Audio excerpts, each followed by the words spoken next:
Barbell deadlifts, barbell squats, overhead press, lat pull down, chest press. And when you're ready to stop, repeat. That's how we climb Olympia. When you push that extra rep, when you pull another set, when you lift that one last rep, you will climb the mountain and no one will forget. Bring on the build with the NASM Physique and Bodybuilding Coach Program. You're listening to the NASM-CPT Podcast with Richey, winner of the Sharecare Emmy Award for Social Storytelling and the official podcast of the National Academy of Sports Medicine.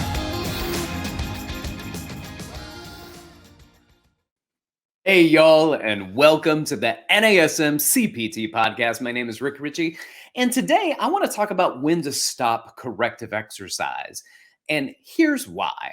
I read a post by a doctor of physical therapy who used to rent space from me at one of my gyms, and it said something to the effect of, the only people that are going to tell you to keep doing corrective exercises are the people that sell the course and the people that took it. And I was like, what is this guy saying?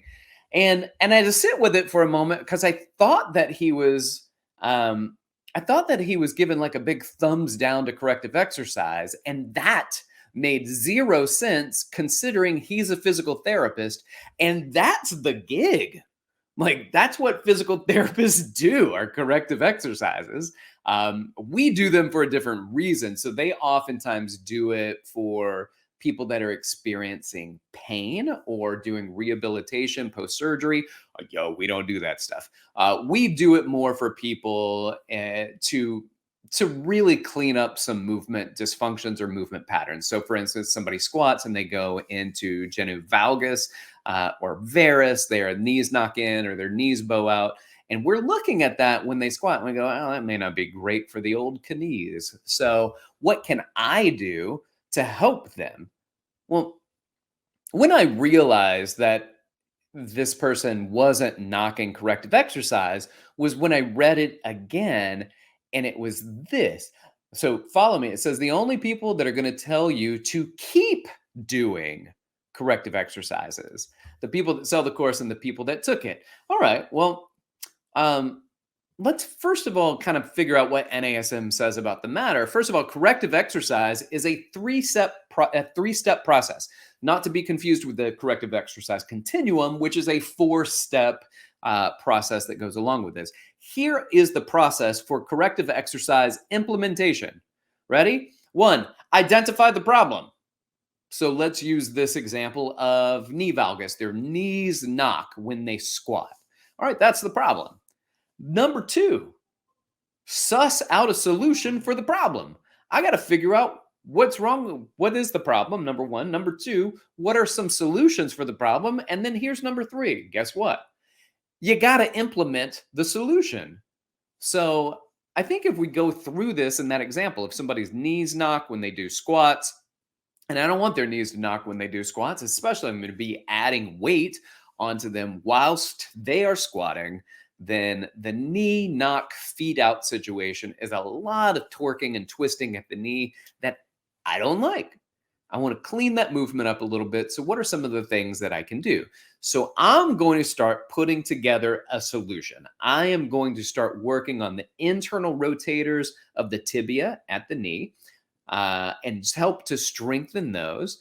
The knees as they go in means it's adduction. So I'm going to look at some abduction exercises to help strengthen the hips, to externally rotate and to abduct, to pull the knees out of the knee knock position and strengthen it.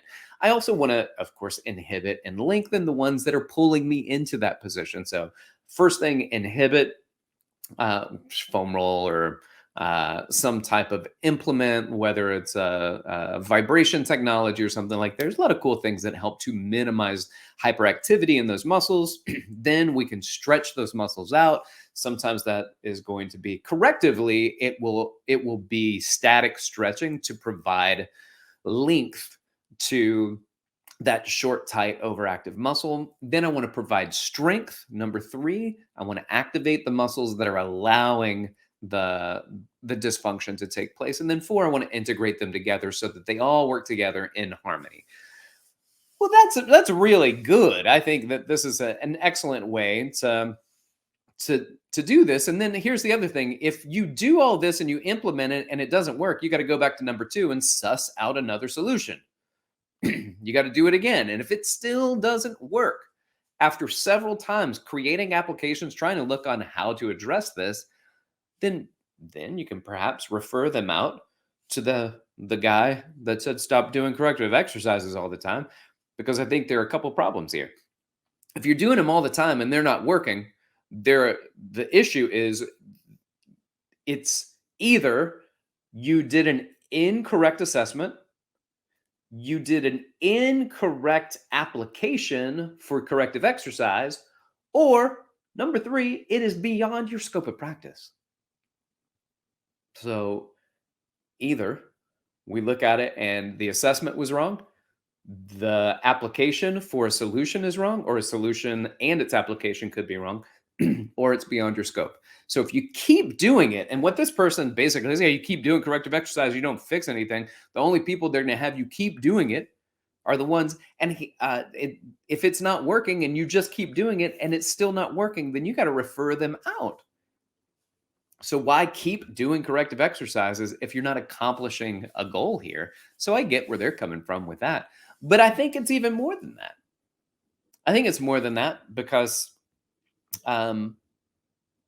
there are also people who keep doing corrective exercises when the solution has already been implemented and it worked, and then they just keep doing corrective exercises in perpetuity. And I think that really might be what he's talking about. I will say that I agree with him that there's no need to keep doing corrective exercises if it's been addressed. So if it's been taken care of, the only people that are going to tell you to, this is the quote, keep doing corrective exercises, the person that's trying to sell you the course and the people that took it. All right, here's where I disagree with him. We sell the course. Not only did we sell the course, I teach the course. And I disagree with you on that because I don't want you to keep doing corrective exercises. NASM doesn't want you to keep doing them. They want them to work so that you don't have to keep doing them, so you can move on and do other things. And you know what NASM has done, because we're all about systems, has provided coursework upon coursework that adds to the corrective exercise. So it's not like when corrective exercise is over, we ran out of stuff. We didn't run out of anything. We didn't run out of anything. We are still going to progress beyond corrective exercise. That's where the OPT model comes into place anyway. There's so many progressions that you could go through. So why say that you can keep doing corrective exercises in perpetuity? You don't have to. Well, then what's next? Just regular old CPT, OPT model. You can do that. You don't have to do corrective exercises all the time. Now, if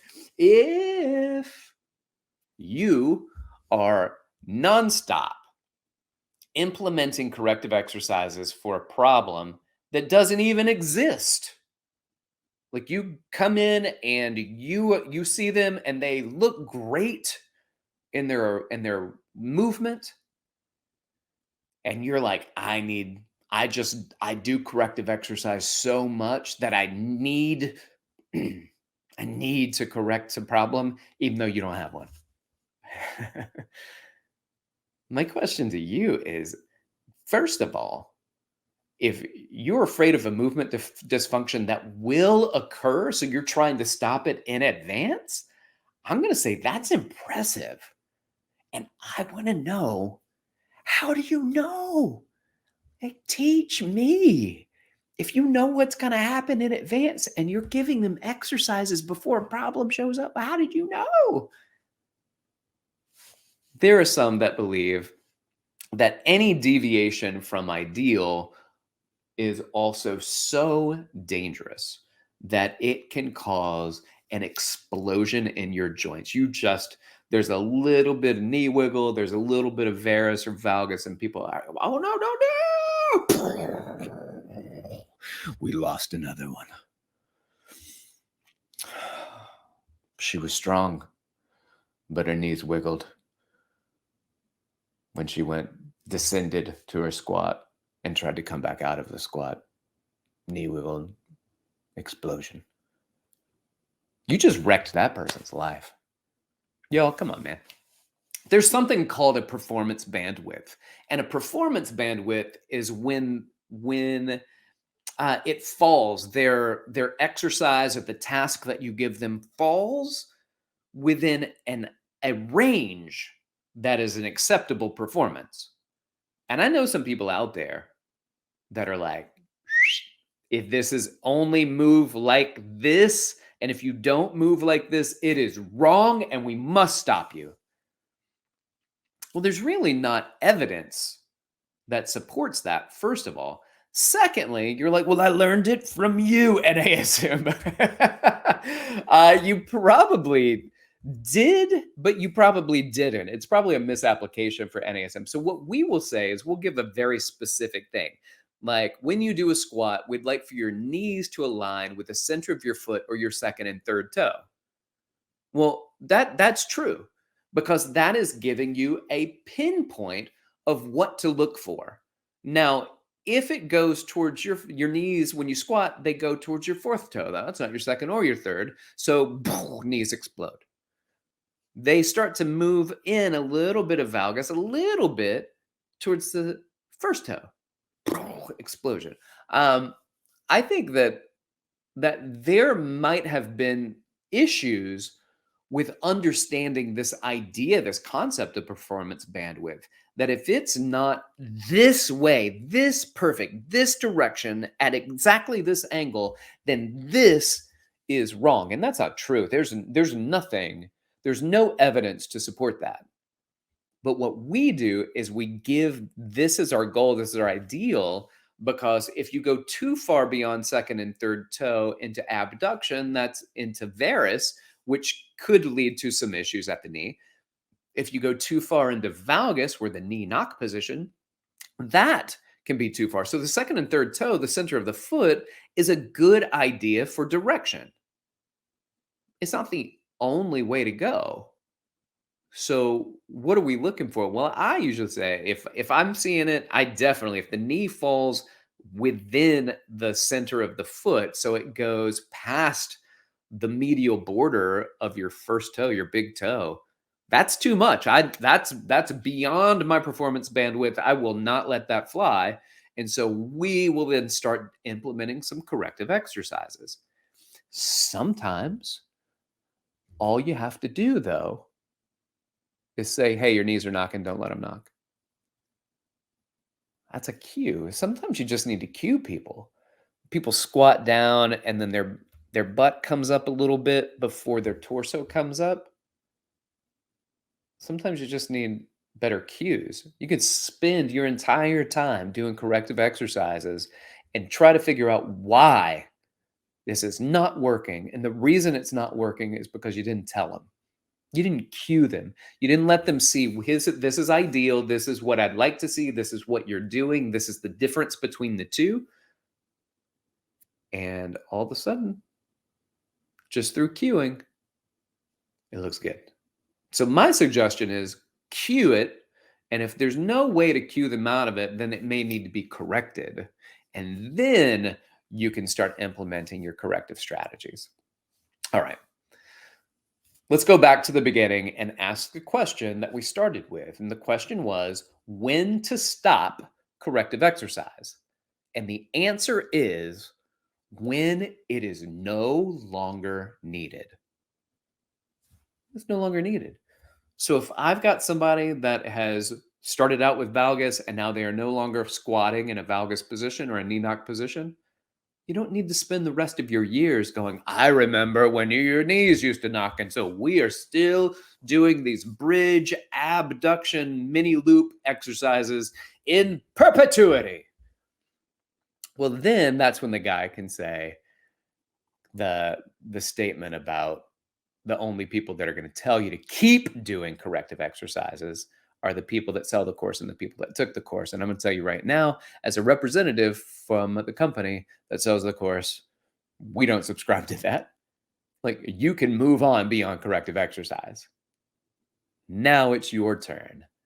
Line them up right, get them in better positions, and make sure that you feel comfortable and they're falling in your performance within your performance bandwidth of how to perform an exercise. And then you don't have to do correctives anymore. Then you can just go into their warm-ups and their workouts. All right. I hope this helps. Like, subscribe, share with your fitness friends and family. Keep inspiring people to get out there and keep moving, be fitter, and inspire them to want that, to want to do this more, this movement business. Anyway, you want to reach out to me, you can do so. Hit me up on Instagram at dr.rickrichey, or you can email me at rick.richey@nasm.org. Thanks for listening, y'all. This has been the NASM-CPT Podcast.